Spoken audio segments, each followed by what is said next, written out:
Yeah. The Vegas 53 pre-fight Q&A. Yes.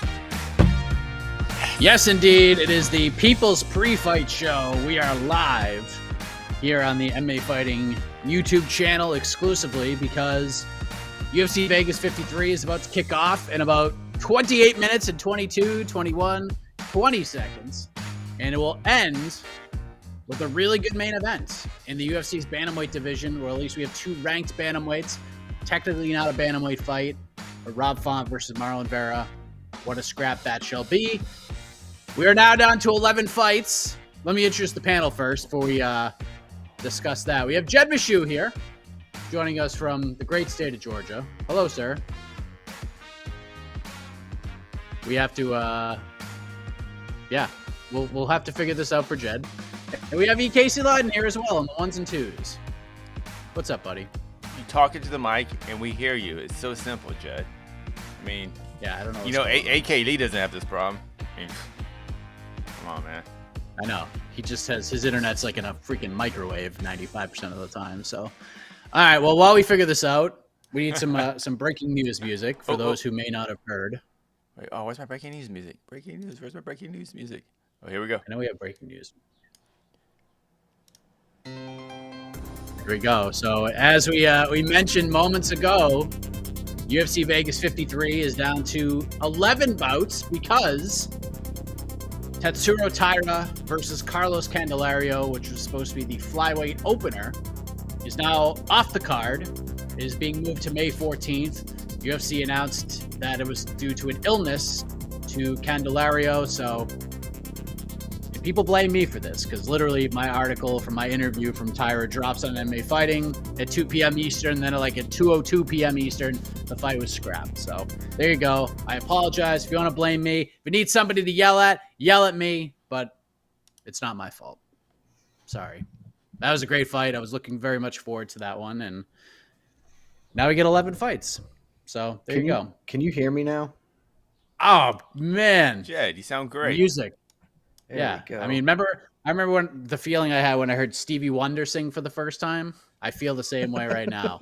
Hey, Jed, can you push your camera a little down or maybe Sure raise your can. chair a little bit? Yeah. Sorry, I had to adjust my setup because I had to switch to my old mic. Not sure what happened. Well, there you go. Casey, your reaction to this fight, of all the fights being off the card and pushed back a couple weeks. Total bummer. But sounds like it's nothing too bad. And probably, I'm sure it sucks for how do you say his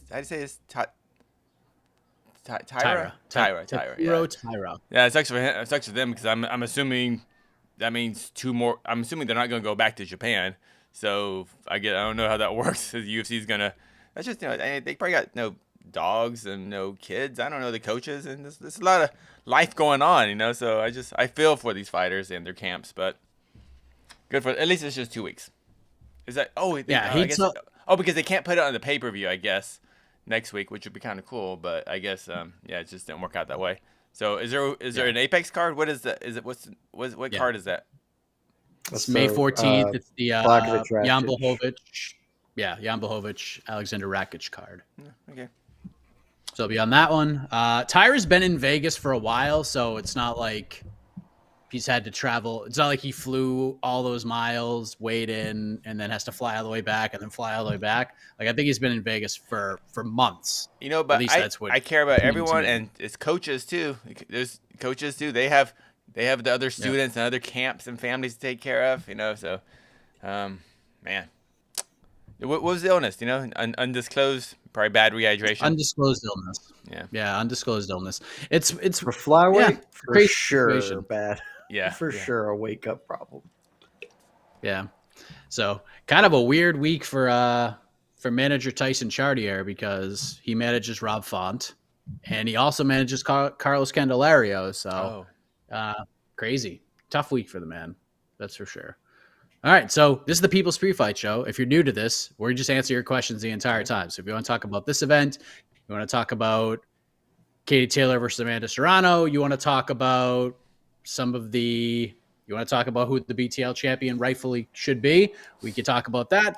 We could talk about news and notes, we can do whatever the hell you want. This is your show, and whatever you want to talk about for the next 25 minutes, we shall do. Maybe even more. We're going to go until the first two fighters are in the cage, about in the middle being introduced by either Bruce Buffer or Joe Martinez, whoever that might be. So we got a lot of good, but we got Valdez Stevenson tonight as well. If for the boxing fans, so we got lots of good stuff happening today. So I have a question. With the Tyra fight off, do we think the event's going to start at 4:30 now, or where are we at? I mean, per the announcement, everything was starting at 4. They're still doing it. Okay. Still starting at 4 Eastern, so which is fine with me. Which is totally fine with me. Yeah, everyone might just want to get out early so they can get home and watch some lady boxing They should. in the Rounders Arena in New York.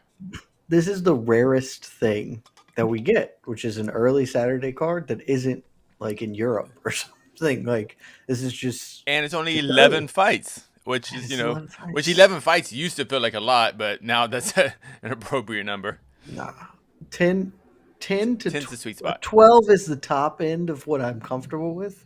11 is fine. 10 is where you want to be. Yeah, 10's the spot. Fine. Yeah. All right. Yes. Here we and go. I don't want to leave out our friends at BKFC. They also have an event. Lorenzo Hunt and Joe Riggs are going to be chucking tomatoes at each other probably after that weigh-in. So I don't know if you've seen it, but you can go to MMA Fighting's social media platforms and check out the video of Lorenzo Hunt. Yeah, best website in the world. Lorenzo Hunt decided to eat a tomato like it was an apple when he stepped up to the weigh-in scale. He's taking bites and chomps of the tomato while he's facing off with Joe Riggs. And then he just shoves the tomato in Joe Riggs' face. So, like he's a bad comedian? What is this? Yeah, I don't know. Yeah. A tomato?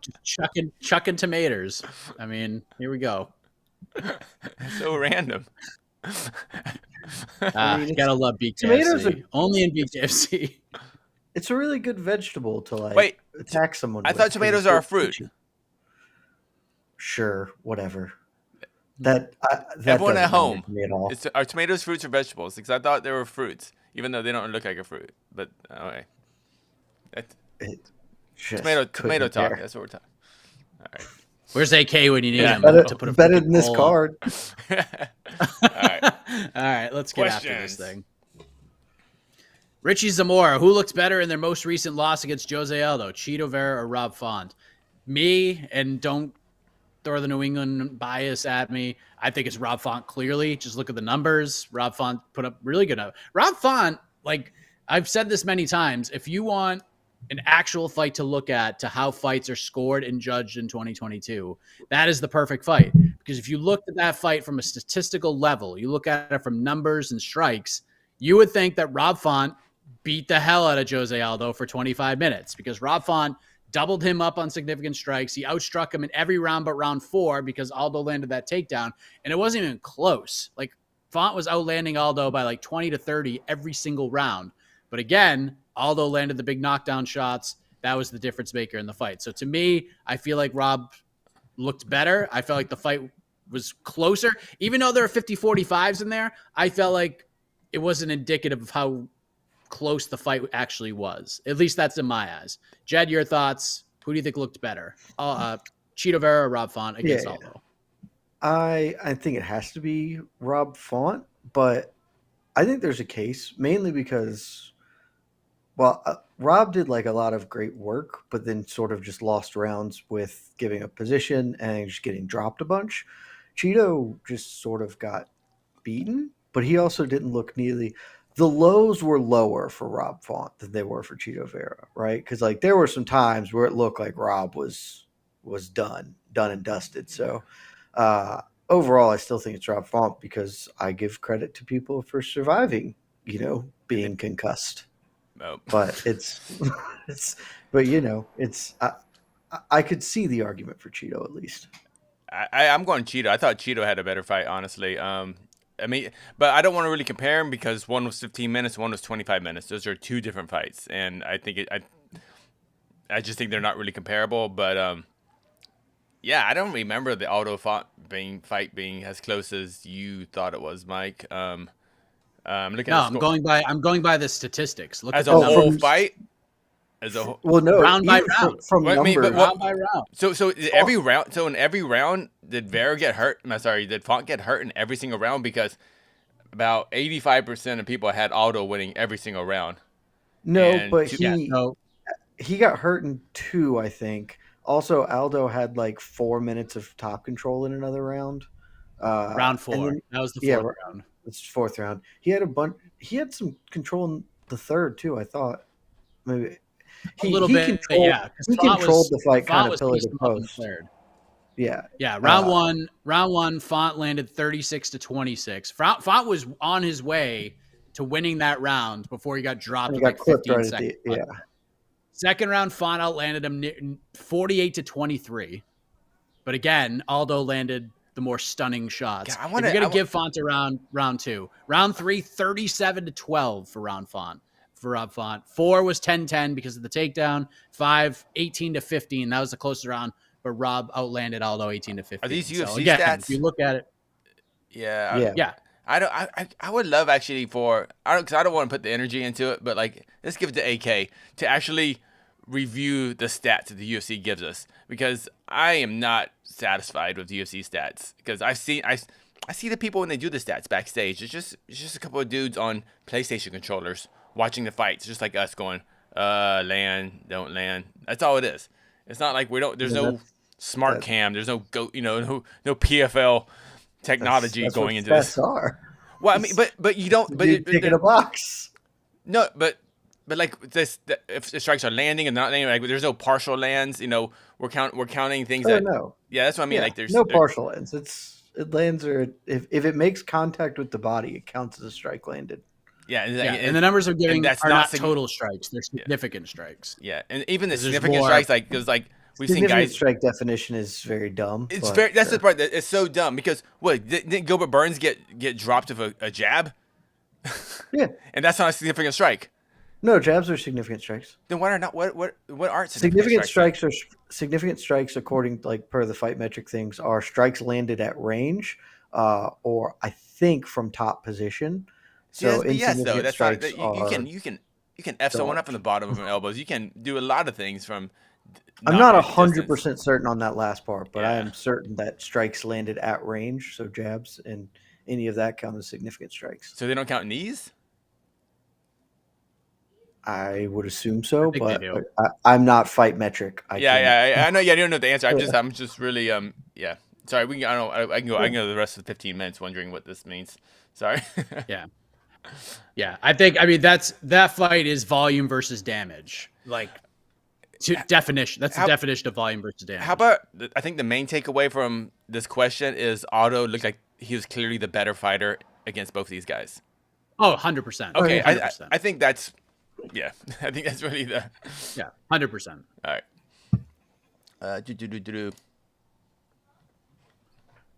Ronaldo or Messi? You're asking the wrong guy. I don't know who these people are. Jump in on this? It's messy. Messi. All right. Yeah, Messi. I'll go with you. Basically, everyone in the world who isn't like a Ronaldo fan would agree. Is Ronaldo like the really hot one? Like. Sure, he is the one that is generally he is tall and handsome-ish. Yeah. So Okay. he actually looks fucking busted. Oh, If you look at him as like a 13-year-old or whatever. So, look, having a lot of money does wonders for your physical appearance. All right. Look at Tom Brady. Good Lord. What a good looking man. He looked like a bowl of oatmeal when he got drafted out of Michigan, and now look at him. Looks like a $70 brunch buffet. So unbelievable. we're clear. Significant strikes are any distant strike or clinch/ground strikes that are considered power strikes by official scorers. All right, so That someone's is what I opinion. was told. All right. Oh, yeah. What else we got? Oh, you like this question? Ray Joe, who has more pressure to win in the main event? Jed, let me ask. Yeah, we'll go to you on that I think one. it's Rob. I think it's Rob Font. I always forget that Cheeto's not that old because in my mind he's been around forever. So I just think that he's got to be in his like mid to late 30s, but he's actually 29. So he still has time. Like he still has time. Frankly, has time to develop. And I don't think Rob's going to develop too much more. And he can take a loss here and still put together some wins and get back into title conversation. I think if Rob takes a loss here, that's probably the end of his title aspirations. So I'm going to say Rob Font. Agree, Casey? Yeah, it'll be 2-fight losing streak. Not very many fighters go on 2-fight losing streaks, and we see come back to any sort of ever fight for a title. And I think Rob Font, if he loses tonight, will just go. He's a very good bantamweight, just not in that level. It's so weird. Hold on. 1, 2, 3, 4, 5, 6, 7, 8, 9, 10, 11, 12, 13, 14, 15, 16, 17, 18. This is his 19th fight in the UFC, Marlon Vera's. But we still he has way more fights in the UFC than Rob Font does. Way more. That's why I think he's old. Yeah, exactly. Exactly. But we still, it's just hilarious to me that we still look at Marlon Vera as like a prospect. But he's almost a 20-fight UFC veteran. But we're looking at him as like part of the next generation of up and coming bantamweights. But this is his 19th UFC fight. It's just weird how not looking at him like that. Yeah, he just sort of has always been and will always be. He's definitely not the next guy. Come on, people. That's what people look at him that way. He just is. He always was. He always will be. He is ever present. That's who Marlon Vera is. The ever present Marlon Vera. He is a divisional staple. Yeah. But that's what's so weird. That's what's so crazy is that Vera has a lot more fights, yet the pressure's all on Rob Font here, I think. I think Vera can lose and still get back in the title picture. Like, I definitely think he can. Rob Font's 34. Vera's the kind of guy if he gets ever again. But Vera's getting some big opportunities. Is this Vera's first main event? Getting big opportunities. Who is Vera's? Yeah. Yeah. First UFC main event. Wow. That's crazy, too. First main event. Yeah, I just think and this is back-to-back main events for Rob now. Correct? All 3 in a row. Three main events in a row for Rob Font? Yeah, because it's Cody Garbrandt, Garbrandt. Aldo. Holy crap. Yeah, Man, that Garbrandt beatdown was dope. Yeah, that was a tremendous performance. Man, 3 main events in a row for Rob Font. Is the UFC that's a UFC push. I mean, like they don't push Vera like that. He is from Boston, so Dana likes him. I just find that interesting. Like, I mean, like you would think main events would kind of make you a star, but I don't feel like Rob Font's a star yet, even though he's been 3 main events. I guess Not.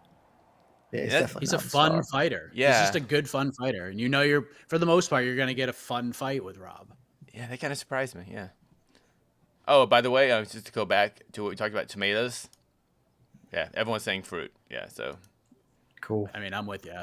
Yeah, definitely. I'm not dying on any of these hills, by the way. I am fine giving that, sure, because scientifically that's the thing. We used to have this conversation in law school about other stuff. Like, if you have a problem with me calling a tomato a vegetable, you're an idiot. And like, there's no way for us to work past that. Because like, if I say that, I don't know, pick a fighter who's Tom Aspinall is tall. Tom Aspinall is 6'4". Okay, me saying that he is tall is technically not a true statement because I am technically making an opinion statement or whatever. I'm treating it as fact. But if I say that he's tall and you're like, well, no, he's not, then you're an asshole and we can't have a conversation. What? Like, no. If I say that a tomato is a vegetable, like, no, that's you being wrong. Okay, well, you know what? I thought we were going to talk about the fights, but we're going to go back to this. No, this is amazing. The purpose of communication is for you to understand what I'm talking about. So if I say to you, this tomato, and I'm trying to have a scientific discussion about it, and like, it's a vegetable, I'm objectively wrong. But if I just say, hey, a tomato is a pretty good vegetable to smash into somebody's face because it explodes and has a great like visual, and you're like, well, actually, it's a fruit. Blah, you're just an asshole, and we're not having the same conversation. I'm someone that respects the difference between fruits and vegetables, okay? I'm someone that I care, okay? I guess you don't care. I do not in this context. Actually, I'm willing to say I don't in any context because I do not think it tangibly affects mine or your life, but specifically in this context, could not care at all. You guys are missing out. The same way that I do not care if Pluto's a planet or not. If I refer to Pluto as a planet and you correct me, you're just kind of being pretentious. And look, that's okay. It's okay to be I pretentious. completely I agree just with need you. you to own it. I just need you. You understood what I was trying to say, and that is the purpose of language: is to communicate ideas. But the I used to language go is to I used to wrong. go to high People school. people have I been used to go to wrong. high I'm here school. to correct the record. I know what you're Rules talking about, rule. Jed. And I'm glad that without AK, we still have Casey here to defend rules. I don't know rule. why I'm really stuck on this. I'm like, wait a minute. Are you, Casey? Are you I about to be anti-mixing of the martial arts as well? let's move on. Okay, sorry about that. Yeah, it's so funny. Like I used to have a friend in high school, and he used to like correct everybody. It would always be, well, actually, and then he would like jump in with this point. And we used to like we all used to stare at each other when you said, well, actually, be like, son of a bitch. Like every single time, it's well, actually, it's this, well, actually, it's that. It's crazy. Next question. How many fights does Chase Sherman have to win in a row to get to the belt? Oh, Jed, go, please. Lay it out too. He wins tonight. Lay out the next fights that he has to get the title shot. I want to hear this. All right, let's let me pull up the UFC's rankings and carve him a path. First of all, the biggest upset ever happens in a few hours. So well, it's only the biggest upset ever now. Because if we're trying to get him to the belt, subsequent upsets will surpass it. If he wins tonight, great on him. He will not be ranked because Romanov is not ranked in the UFC's rankings, which is honestly very surprising. Well, it's not surprising because their rankings panel is Garbo, but it's pretty surprising that like Walt Harris is above Alexander Romanov. So if he wins tonight, he gets re-signed, so that's great. Then sure, let's throw him in. I think he has to win another fight before they give him a ranked guy, even beating Romanov. So he has to win tonight. He has to win that. Then if he gets a ranked guy, I want names. Give me names. I know he could maybe beat Augusto Sakai and crack his way into the rankings. From there, Tybura. I mean, Tybura. You book him Tybura. Yeah, it's Tybura, I guess. Tybura seems fair. Okay. Tybura, now he's up into the top 10. So is this 3 wins now? This is 4. Puts him wins? into the top 10. That's it for me. If he wins tonight, he needs to win 3 more and he'll get a title shot. Because the UFC is going to push the hell out of this. They're going to promote this man to the moon if he beats Alexander Romanov tonight. Dana White already posted about he only posted about this fight today. What? This fight because of the betting odds. Because of the betting odds. I think it's 5. They're not going to put him in with Marcin Tybura. They're going to push this dude. If he beats Romanov, they're going to give him a bunch of like fights that like he could win. I feel like Tybura is a really tough fight for him, but they're going to give him like fun heavyweight scraps that he has a chance to win. And if he does, they're going to get him in. They're going to push him quick. I think 4 or 5 at the most if he wins tonight. Here's my counter to that. Tai Tuivasa is eminently more marketable, fun, and a better fighter. And he's on a 5-fight win streak, and he is not getting a title fight. So I think 5 to 6 is probably what Chase Sherman needs, which means it's never happening. Fun hypothetical. But Tai Tuivasa was not a plus 1,200 underdog starting this streak. Sure, but, he's fun. I'm not sure Chase Sherman's fun. I mean, I don't mind Chase Sherman. I just don't think people gravitate to him in the same way that they do to Tuivasa. Well, yeah, but that took a while. That took a little while. They put him out there, gave him some big opportunities. People started to like him. But UFC's Chase trying to to be the same. Yeah. I was going to say, if Chase Sherman now starts chugging beers out of his cup afterwards or something, maybe we've got a whole new opportunity.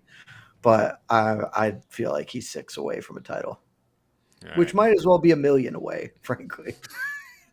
It's roughly the same.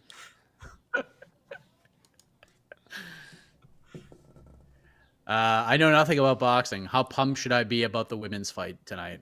You should be very pumped. This is a very big deal. These two are not fighting at the, Boston Hyatt showroom. They're fighting at Madison Square Garden, and they sold this place out like during the pre-sale, pretty much. This is like one of the biggest pre-sales in MSG history. This is a very big deal. If just go back and watch the ceremonial weigh-ins yesterday, especially just like the last two fights. Just go watch the last two fights and the reactions. Go watch the beginning of Serrano getting introduced by Bianca Belair and Katie Taylor being introduced by Becky Lynch, and just watch how interested and fired up everybody was.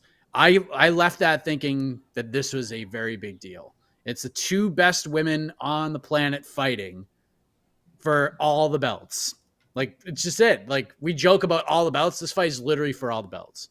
So this is a very big deal. You should be pumped. You should watch it. And the beauty of this is the UFC card will be over before these women make the walk to the ring. So we can watch it. We can all watch it.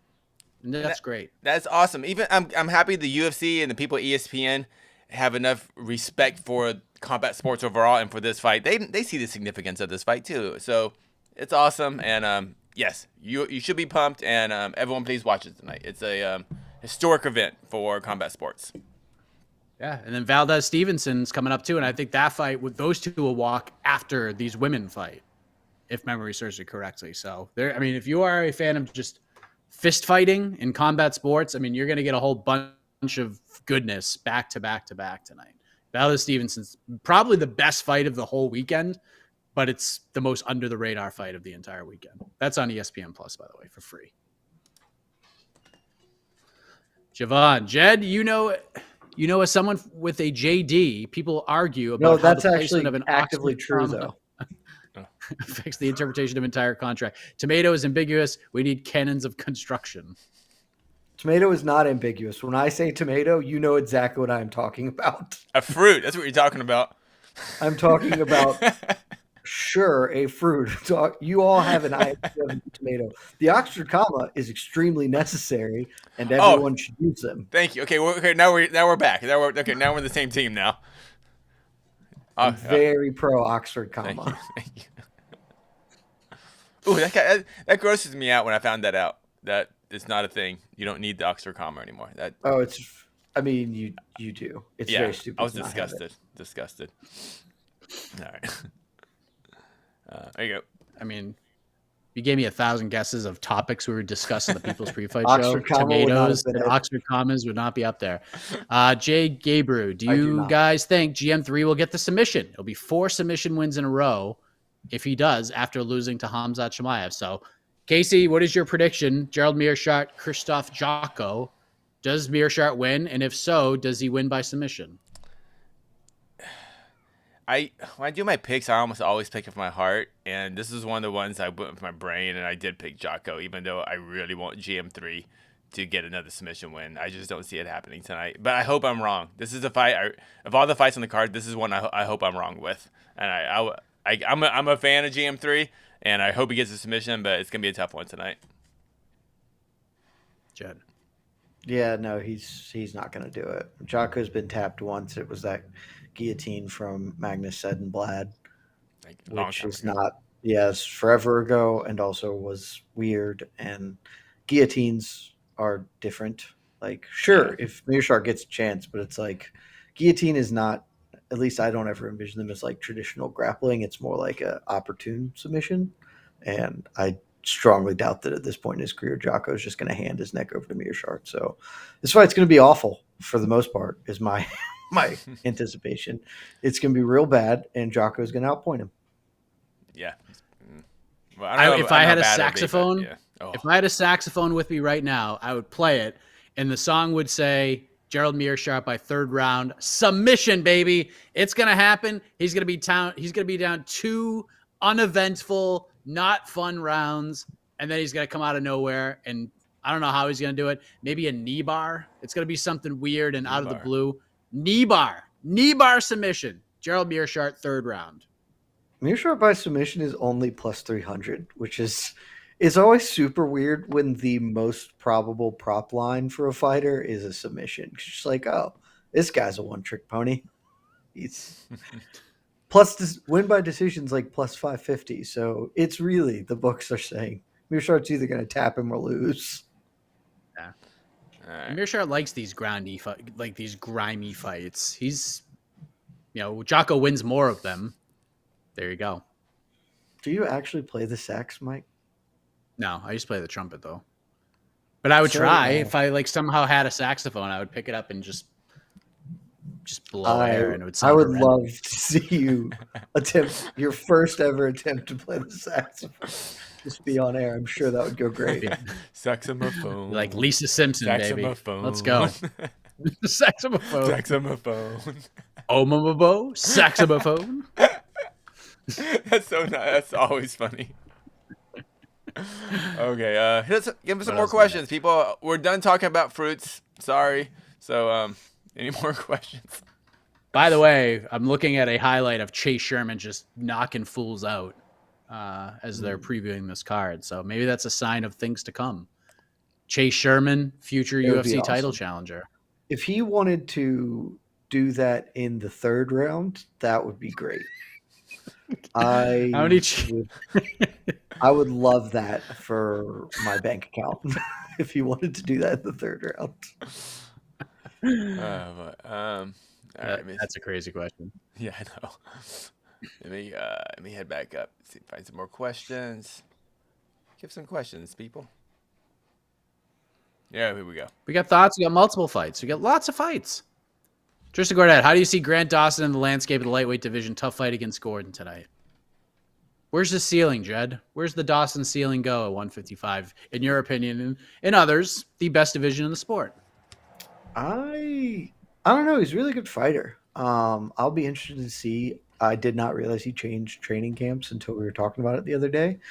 I think that's probably a good move for him overall, though I like James Krause a lot. I think getting a different look kind of this far into your career is probably keep you from plateauing and stagnating.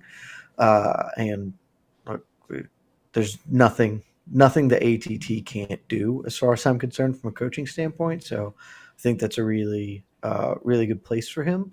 But his fight against Ricky Glenn was, I don't know, that makes me question if where his ceiling will be at in this division.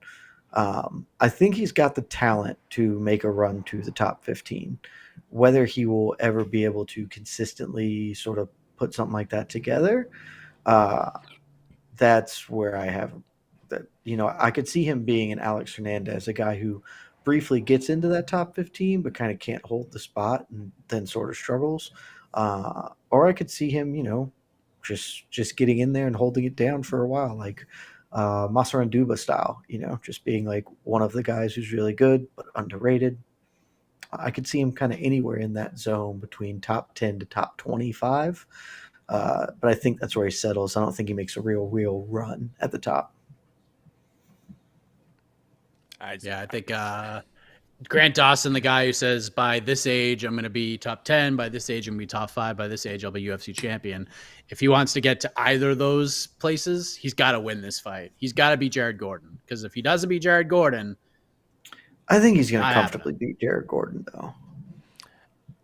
I think the fact that Dawson packed his bags and took his whole family to South Florida, is a very that's gotta be scary. You're moving your whole family to not outside the country, but to a very different part of the country, and now you're the I wouldn't say the small fish, but you're a regular fish in a big ocean now, rather than kind of Glory being he was kind of a bit of the golden boy at Glory in Kansas City. So I'm very excited for him. He looked awesome at 45. Obviously he grew out of that division, but I think the jury's still out on him.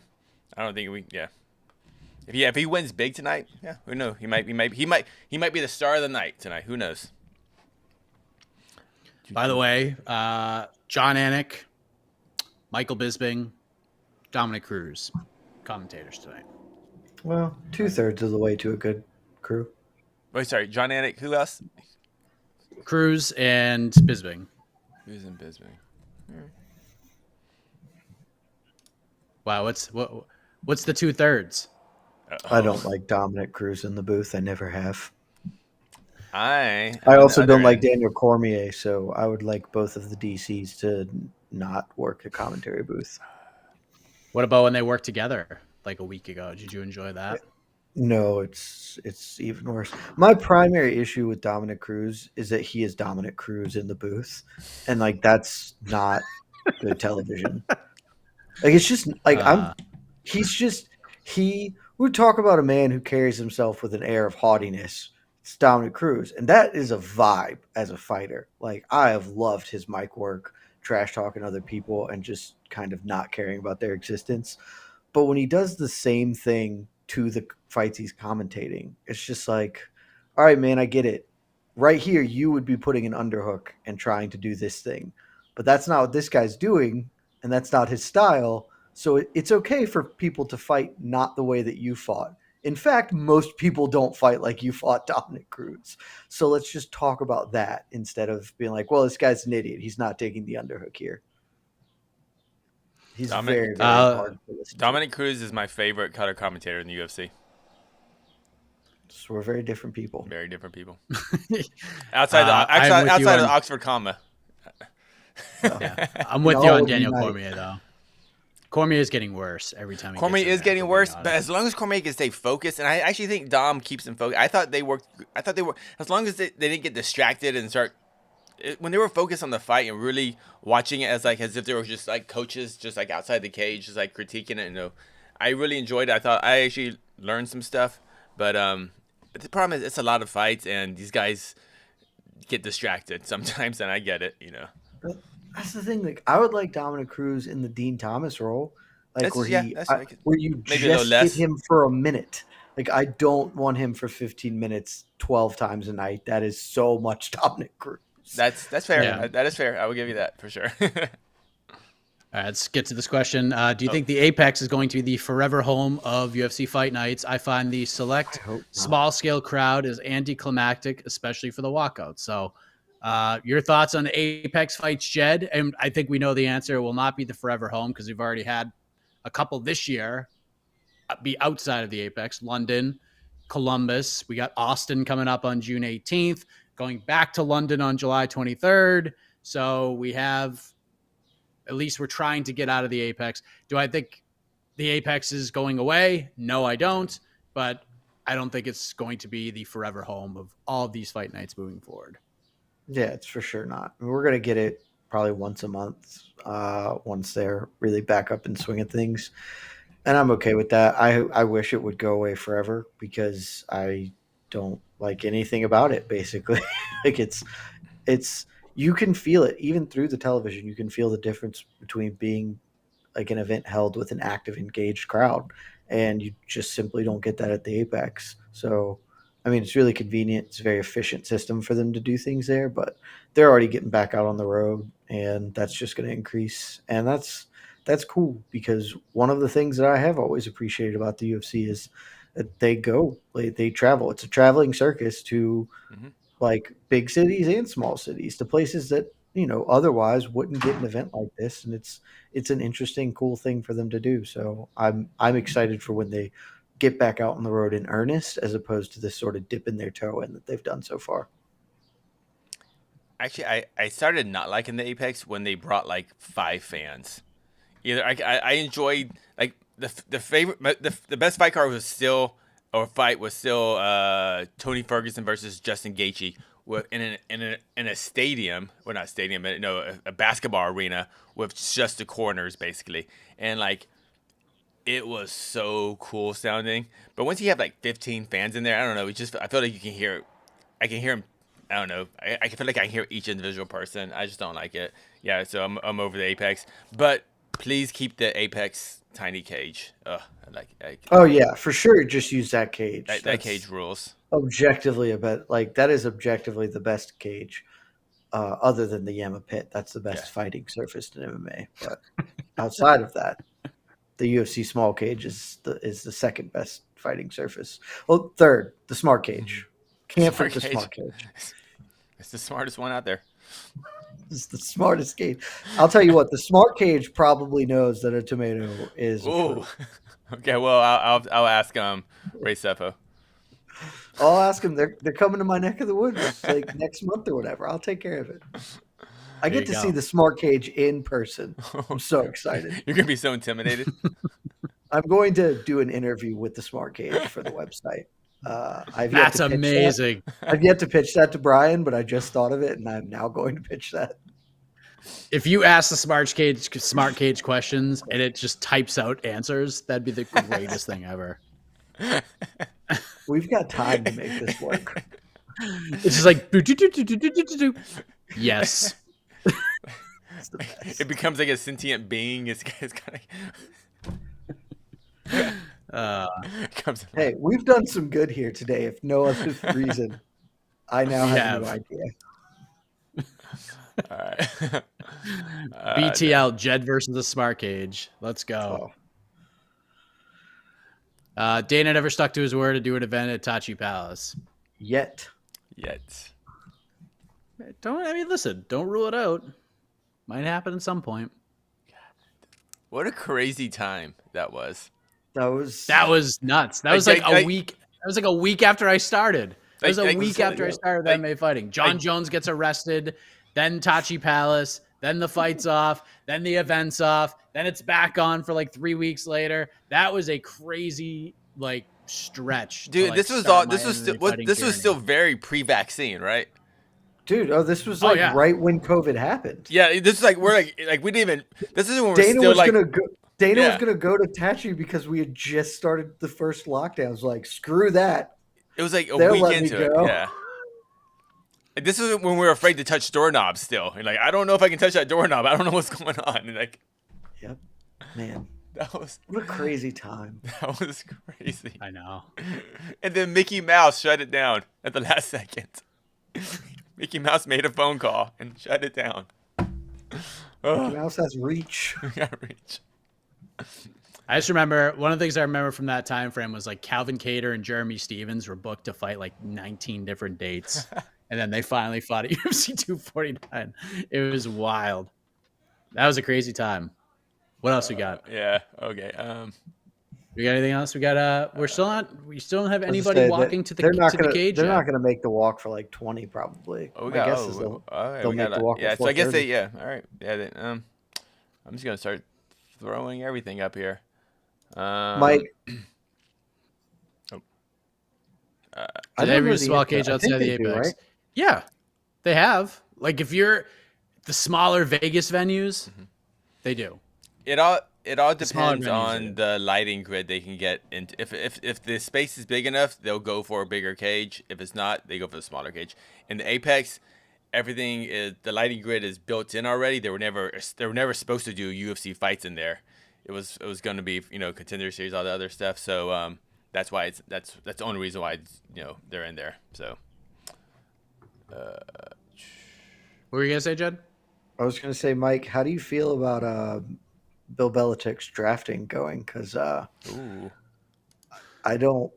haven't seen a lot of people think y'all are doing very well in the draft. See, and here's the thing: there are people who actually are I'm so excited for this draft today. I'm like, why? Do you know who our team is? Do you know who is actually making these decisions? We overthink everything. This guy who could be available in the 8th round, we're going to flip this thing upside down and we're going to draft him in the 1st round. What are you doing? They've done this before and it's been successful, but I mean, golly, they just pick. I don't know. Maybe they watched the end of my draft and they were like, I'm going to do what he did.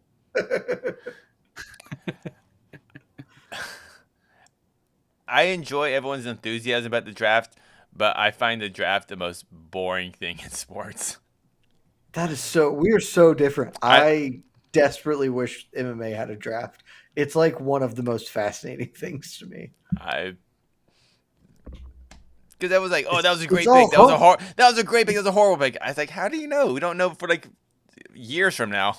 Because it's all hope. It's all about belief that the future can be better, Casey.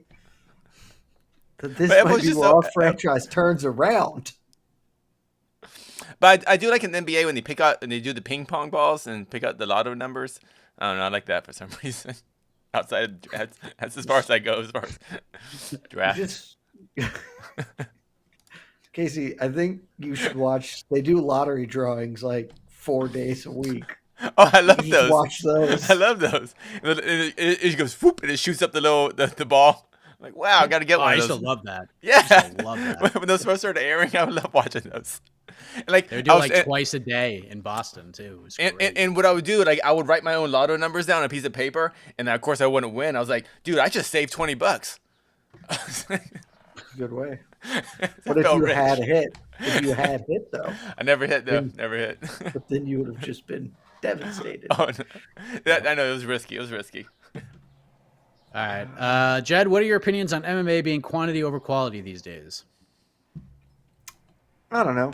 I mean, it very much is. But it's also it's in the eye of the beholder, right? Like you I think largely that more is better because you can be a discerning, person. You don't have to watch every MMA card. And in fact, I've Hmm. frequently told you not to do that. But you have the option. You have the option and the opportunity. And so as much for me the only thing I want, I don't necessarily I'm okay with them doing events every week. I think that you're going to get where we're at, whatever. uh I mostly just don't want them doing 15 fight events Yeah. because there's absolutely no need for it. And if you think of it in context, like it shouldn't being a fan of MMA shouldn't require 6 hours every week of your life because no other sports entity requires that of you. And so that's my only gripe with the quantity is the quantity of fights per card. But having fight cards every weekend, you can just not tune in or just watch the fights you want. But if I want to tune in, if I want to watch a football game, it's 3.5 hours to watch my team play football. Or F1 is like 2 hours. It's awesome. F1 rules as a result of that. If I want to watch fights, I'm going to watch 12 fights over the course of a full day, basically. And that's just a lot. So that's my only real gripe. But otherwise, you're still getting quality. There's just a lot of other Not stuff not mixed in quality there. in there. Yeah, Yeah. exactly. There's a And lot. right now, You are you're going having to to get separate the 13 wheat minutes from the more of chaff. us. Yeah. 13 that minutes, it? 22 Yeah. seconds more of us. Yeah, it's adding the quantity just means it's on the onus is on you, the viewer, to separate what you care about versus what you don't. And if you don't, Yeah. you just want to watch it all because you don't have anything else to do on Saturdays, or you're working and you could throw it up on a second screen. I mean, then that's great because I've been a fan of this sport long enough. I honestly don't know if either of you where your fandom was. I remember not being able to watch stuff. Like Yeah. I remember back when the UFC getting fights on Facebook was like a thing because holy crap, we can actually watch Watch undercard prelims. fights Yeah. and we can watch prelims on Facebook. It's insane. Or just like There were prelims dark. were never shown There on the were dark fights. pay-per-view. Yeah. The There term was dark fights. Like new fans don't know what dark fights are. Yep. And there were There's just like a there were ton of UFC them. dark fights. Not that long ago. In the I think Yeah. maybe UFC Dude, for 60s or so. Yeah. yeah, and for like ever. Like if you would you order the pay-per-view, like you order the pay-per-view or you rent the video from Blockbuster, and you just like don't get 3 fights on the card because they weren't filming them. Yeah. It's just so like more is better because it lets people consume at their own pace and rate. I do wish that they would not have 12 fights on the card because if I want to watch, I know Tyra's off, as we said at the beginning, but that was a fun fight. So if I wanted to watch that fight and Rob Font and maybe one or two others, cool. But then I'm having to really find my time windows because I don't care about Daniel Lacerda, Francisco Figueiredo, like, so I just wish they'd be more consumable, but that's where I'm at.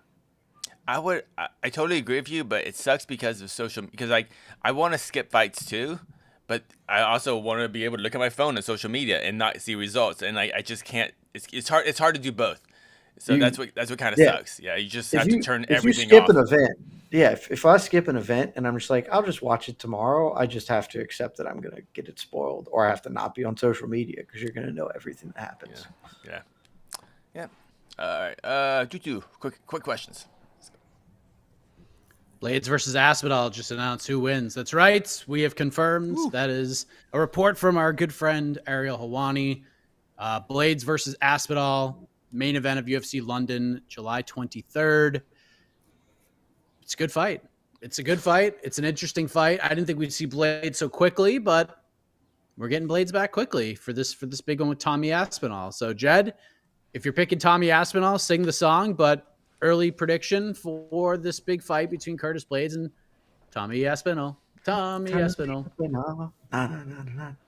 It's a really, really good fight. I will probably, I don't know. In my head, the question is just, can Curtis Blades out wrestle him consistently? And I assume that he can, but Tommy Aspinall has never been taken down thus far, at least as far as I can remember. And I was really impressed with not just how the fight with Volkov went down or like just what happened, but how it all happened. He looked really slick on the feet as well. And so add in that London card, I'm probably going to give the edge to Tommy Aspinall. But it's a really, really good fight, and it's probably about a coin flip.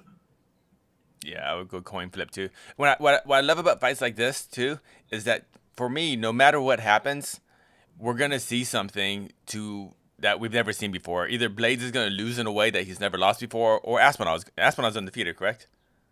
No. Oh, but he lost very early in his career. He didn't lose like in the UFC, right? No, he hasn't lost in the UFC. Yeah, like maybe lost like on the regional level very early. But I feel but either he way, lost like in Food Warriors, but I could be wrong about that. Yeah, but no, either way, he lost in Bama. Bama. That's right.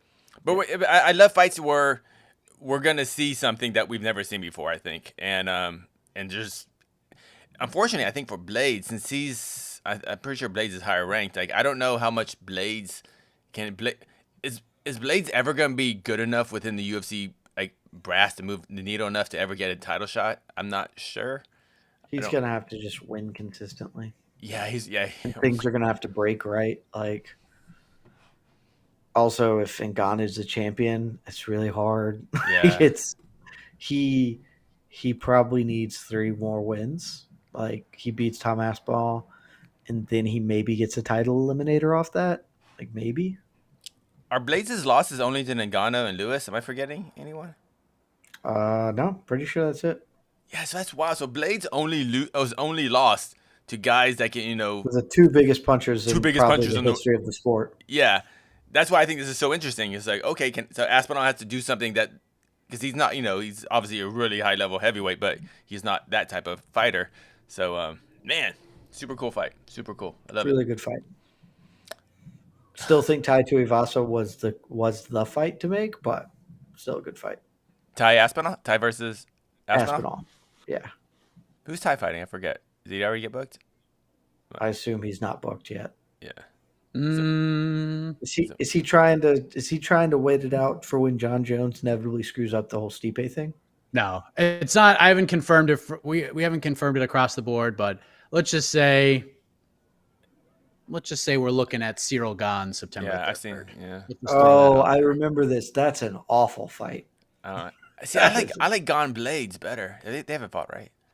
I like that fight much better. Yeah, I like Gane Blades way better. I think that's fight is. I would way. That's what I thought they were gonna do. Yeah, that's what I thought they were gonna do. I think it's what we talked about in the post shows. I remember like that's the fight to make. Gane Blades and then Tuivasa Aspinall. Those are much better fights. What's going on? Yeah. Oh, you know what? Those are the fights we wanted. Dang it. Yeah. No. Because as we've been told many times, the UFC makes the fights that the fans want. Yeah. Except for all those times that they don't. Man, UFC why are we showing highlights of UFC showing middleweight highlights of Jake Collier right now? It's hilarious. Why are we going to ruin Tai Tuivasa, like the fun of him, by having him just 25 minutes of him chasing around Cyril Gane? Yeah, just having him get styled on by Cyril Gane, but not in like a way that's not like awesome. It's just like, oh, he's just way not as good as that guy. Got it. But man, I'm so angry now because in my mind I see Blades Gane being so much more interesting too. Way more fun. Way more interesting fight. Yeah. Dang it. Also, like, would answer some real questions because, Gane got trucked down to the floor by Ngannou, so I suspect Blades can put him on his ass. Like, it's a much better fight. Yeah, we get to find out was Gane just not prepared for the wrestling, which makes sense. no one, like, nobody predicted that. So, dang it, God. I threw that question up about Aspinall, and now I'm just angry about the Gon fight, the potential Gon fight that's not booked. I mean, let's just be clear here. I'm favoring either one of those guys to beat Tai Tuivasa, but Aspinall is like, I feel like he would have the best chance against Aspinall. For sure. He has a way better shot against Aspinall than he does against. We got to give this guy a title shot. Like, we got to get this guy into a title fight because you're never going to get another chance. So, yeah, putting him against Cyril Gane is just, it's awful. Thoughts on the next season of Tough? To be honest, I'm an MMA fiend and I'm excited. Jed, if you could describe your excitement levels for Tough in one word, what would it be? Non-existent. Like, I'm not Matthew, if you like it, I'm happy for you to enjoy it because all content does not have to speak to me. I mean this with entire sincerity. I have no idea how many seasons of Tough there have been. I have not watched a season of Tough, and the last one that I in earnest watched was 20 was the strawweight one, right? Like that where we crowned a strawweight champion. And I had not watched several seasons before that one. I tuned into that one specifically because it was exceptionally culturally relevant to the sport. We were going to crown a flyweight champion, even though I knew going into it that the two best strawweights in the world weren't on the season. And when Joanna and Claudia fought the first time, that was going to be the actual best, the actual soon to be crowned. And it turned out to be exactly that. That was the last season I watched in earnest because it's just not for me. I like to watch fights. You don't get that much of the fights.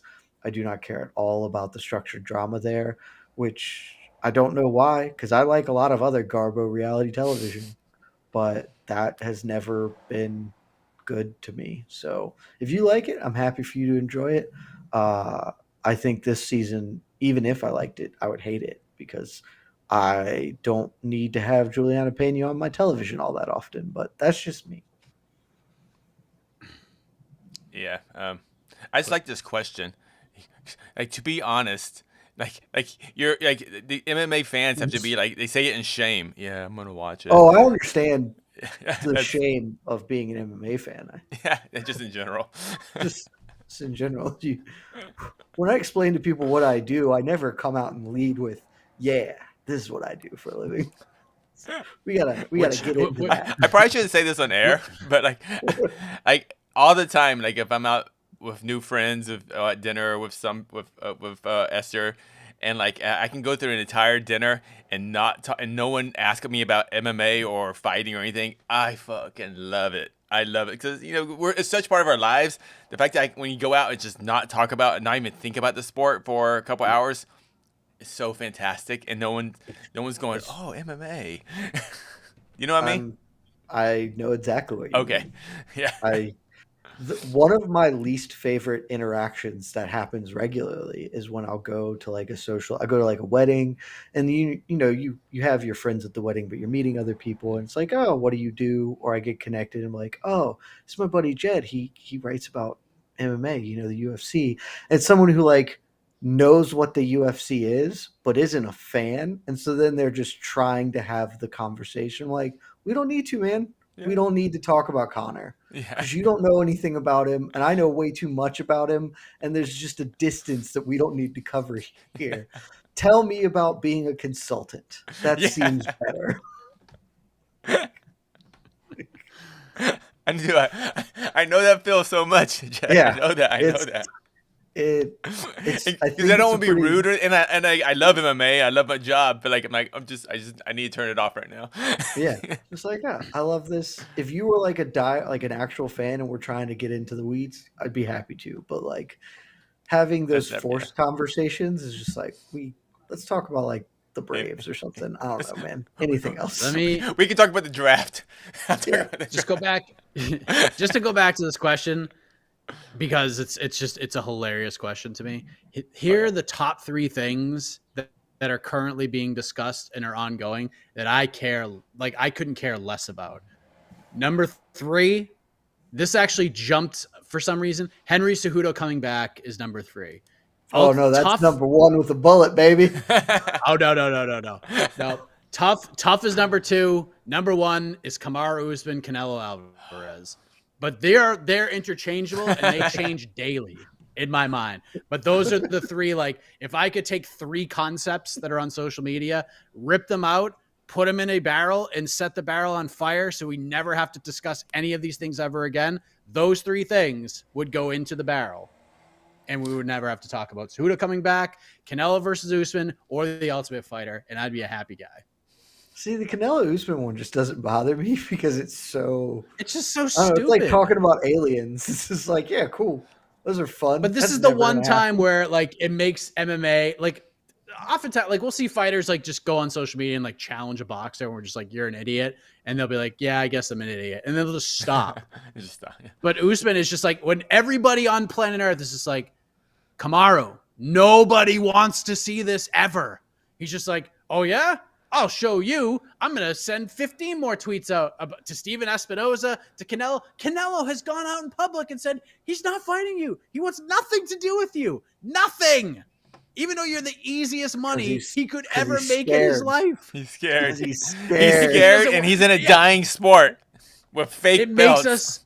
It makes our sport look foolish, like so foolish. It's awful. Can you imagine? He's the best fighter in the world. He's our best guy. He's so our bad. Best pound for pound guy. It's so bad.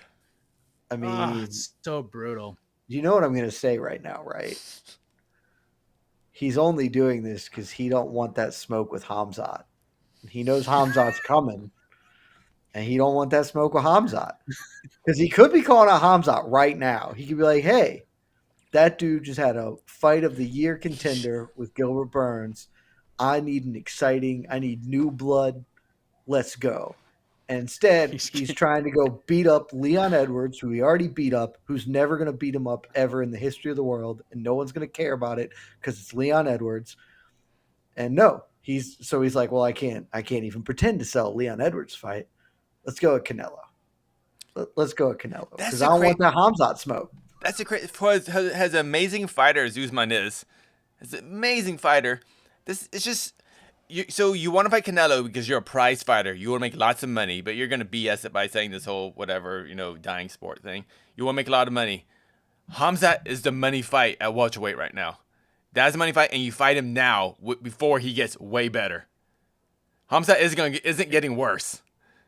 And he's fighting Hamzat, yeah, you fight him now. Yes, and fighting him is way better for his long-term health and well-being than fighting Canelo, because Canelo will box his face off, and it'll not be good. Have fun. This is where you're wrong, because fighting Canelo is better because he will never fight Canelo, so it's much better to just not get in a fist fight than it is to get in a fist fight. So just keep calling out Canelo. So you like this strategy. This is good strategy. Right? I think it's hilarious to watch him just get repeatedly dunked on, but think that he's the one dunking. It's fantastic to me. It's amazing. It really is amazing. Like, at least when Usman's getting dunked on, it's like Michael Jordan dunking over him. But when Ali's getting dunked on, it's like Spud Webb dunking over him. I just love it. Great. It's just a beautiful thing. It is Spud Webb. It's Steven Espinoza dunking on Kamaru Usman. It's true. It's the best. It's tremendous. I have a Gita Mazzani is about to enter the cage with her fiance Tim Elliott in corner. I like this comment. I just appreciate this comment. Tough went more organic in its infancy. Now it's all dramatic music as coaches throwing small beanbags into holes. Yes. See, what I loved about the first season of Tough is that the rules changed like every episode. They had no freaking clue. They're like, we're just gonna put this concept out there and hope like no one's gonna buy it. And then all of a sudden Spike TV was like, yeah, what a great idea. Let's do that. And they're like, oh shit, how are we supposed to pull this off? And they just changed the rules like every week. And it was riveting television. Riveting. I never missed an episode of Tough One. Diego Sanchez was an absolute lunatic, and I was here for it every single week. And so were like all my high school friends. We were all in on Diego, just watching him. We would call each other after every episode. He was like, dude, that guy is a maniac. And we just couldn't wait for the next week to see what he was going to do next. Was he going to like go on a little balance beam, like on top of a cliff and do the Jean-Claude Van Damme split meditation. Like, we just couldn't wait to see what this man was going to do next. That first season was so fascinating. It's just like, you actually watched the so first season, horrendous. like as a fan, you actually watched. Oh yeah. Yeah, Every episode. I wasn't Every I wasn't into MMA then. So like, that's the crazy about tough and all that. When I started working MMA, it was like tough. Bonner Griffin. I was like, it meant nothing to me because that's not how I got into the sport. I got into the sport through Japanese MMA. So the reality TV part. I mean, I love everyone's story, how they kind of found the sport, and mine was through Japanese MMA. But it's just I've only seen 3 seasons of Tough. I remember the Kimbo season. I would say Kimbo season for sure. Yeah, Kimbo season. Yeah, 100%. Kimbo season. Bet my life. Tough too. The Bisping season. The Bisping season was really good. The Bisping Mayhem season. Is that what you're talking about? That was no, I meant the one he sure. he won. He actually no, I'm talking about when Bisping and Mayhem were coaches. That was the Tito. Oh yeah. Bisping Mayhem Tito were Shamrock season. They had legit beef, and then the actual cast was great. They had really good fighters in that cast, and then of course the strawweight season with Carla Rose. Those are the 3 seasons I've watched, and I feel like I picked 3 good ones as far as actual people on the show. I watched all the first ones, like all of up to certainly through 10 or whatever. Look, this is not a problem that's germane only to Tough. It's to any reality television show and to any television show. You just can't. It doesn't run forever. It just can't. And the first ones were the best ones in part because it was like this, like the commenter said, and Mike said, felt a little more free form. Also, getting into MMA, you used to like people who fought MMA back in the day were legitimately insane people because there was no money in this sport. It was largely a sport that survived on the internet. And so, the people that thrive on the internet, it was a bunch of absolute weirdos that did this like very niche thing that also had like a really bad image that it still maybe to some extent has. Gylo, so get the down. people who did it. Sorry. That's fine. The people who used to do MMA were all kind of weird, which makes them interesting, captivating television. Now it's just like I don't know. Athletes. I wrestled in college for a while, and there's not really a way for me to monetize that, but I can go fight people. So sure, like it's not. You don't get that. You don't get Diego Sanchez and Chris Lieben in a freaking house at the same time. While those 2 dudes were also amongst the best kind of unheralded talent in the world. Like if you look back at the talent from those first few seasons, it was all unreal, and all those people were weird. So it made really compelling television. Bobby Southworth, Nate Quarry. I mean, it was just a whole litany of fascinating individuals. Speaking of fascinating individuals, Gina Mazzani and Shanna Young are about halfway through the first round, so we could hit the music. All right. Is Gina winning? We got into the tough talk. Gina's just got her up in the cage, kneeing her in the belly over and over again. Love it. Let's go, Gina. Yeah. Cash those bets. All right. Yes, for all of you betting, good luck to all of you. We'll be back after Katie Taylor, Amanda Serrano. We'll wrap up a very fun night. So y'all have fun. Jed will not be. Yeah, Jed will not be. Enjoy those As fights. will I. Enjoy the fights, everybody. See you later. Tomato is a fruit. And Wu-Tang is for the children. Absolutely.